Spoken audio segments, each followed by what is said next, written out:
Bonjour à toi dans cette nouvelle vidéo d'apprendre plus vite. Comme tu l'as vu dans le titre de la vidéo, le sujet du jour est maîtriser l'information.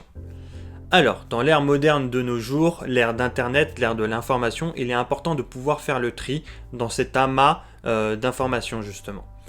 Et pour ça, je te propose 7 astuces qui vont nous permettre de maîtriser notre information, maîtriser notre savoir, nos compétences. Passons directement au premier point. Le premier point est tout simplement de clarifier notre problème, le préciser, lui donner un cadre. Comment on fait ça? Tout simplement avec le questionnement. Le questionnement, il est primordial. Il va nous permettre de définir notre problème, de l'analyser afin de chercher la bonne information. Le point numéro 2, une fois qu'on a clarifié, défini notre problème, c'est tout simplement d'aller chercher la bonne source, d'aller savoir où chercher l'information. Et pour ça, on a plusieurs moyens de le faire. Par exemple, on a Internet, on a des livres, on a des podcasts, mais ça peut être aussi un lieu, un musée par exemple, ou ça peut être une personne, un mentor, quelqu'un qui est bon, un expert dans le sujet.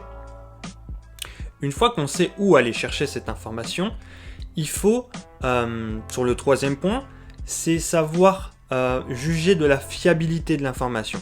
Est-ce que par exemple sur Internet, un article a été écrit par quelqu'un qui donne tout simplement son avis, par un expert, ou alors un site officiel du gouvernement? Le quatrième point, une fois qu'on a clarifié notre problème, qu'on sait où aller chercher l'information, qu'on a vérifié sa fiabilité, c'est tout simplement de lire vite et de comprendre le mieux possible. Pour ça, il y a la lecture rapide par exemple, qui est une très bonne technique pour pouvoir gagner un maximum de temps sur les documents. Le cinquième point, c'est une fois après avoir tout lu, avoir bien compris le sujet, c'est la prise de notes, c'est savoir extraire les informations qui ont été lues. Donc là, on a différentes stratégies encore une fois d'apprentissage. On va aller sur du 20-80, extraire, faire des petits résumés, faire des illustrations, faire des tableaux pour pouvoir avoir un bon résumé holistique de tout le sujet. Le sixième point est très important parce que justement, c'est d'avoir un œil critique sur notre information, de pouvoir l'évaluer, d'être pertinent de ce qu'on vient d'avoir lu. C'est très important parce que d'une part, pour ne pas rester enfermé dans une boîte et avoir qu'une seule vision de l'information, et c'est pas parce que un expert, par exemple un docteur dans une thématique, a dit quelque chose que c'est forcément vrai. Lui-même peut se tromper. Donc c'est important de pouvoir avoir différentes sources fiables et avoir une vue d'ensemble dans sa globalité pour avoir une bonne information, on va dire. Avoir des bonnes bases.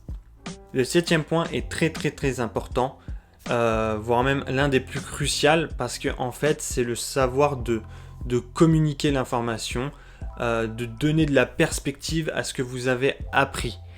Cette connaissance que vous aurez acquise, malheureusement elle sera pas perdue mais elle restera que pour vous personnellement. Si vous êtes incapable de communiquer là-dessus, si vous êtes incapable de donner du relief à tout ça pour le transmettre à quelqu'un d'autre, elle ne restera que personnelle. Et ça, c'est une grosse partie qui serait dommage de ne pas travailler. Donc voilà, j'espère que ces petits points t'ont plu, que ce petit hack va te permettre d'augmenter ta productivité, tes performances dans ta thématique, dans les sujets sur lesquels tu travailles. N'hésite pas à me suivre sur les réseaux Instagram, Facebook, mon blog, je mets beaucoup d'articles intéressants qui seront en dehors de toutes ces vidéos. Tu peux aussi checker ma bio pour voir si je fais de nouvelles formations en ce moment. N'hésite pas et on se voit pour une prochaine vidéo. Ciao!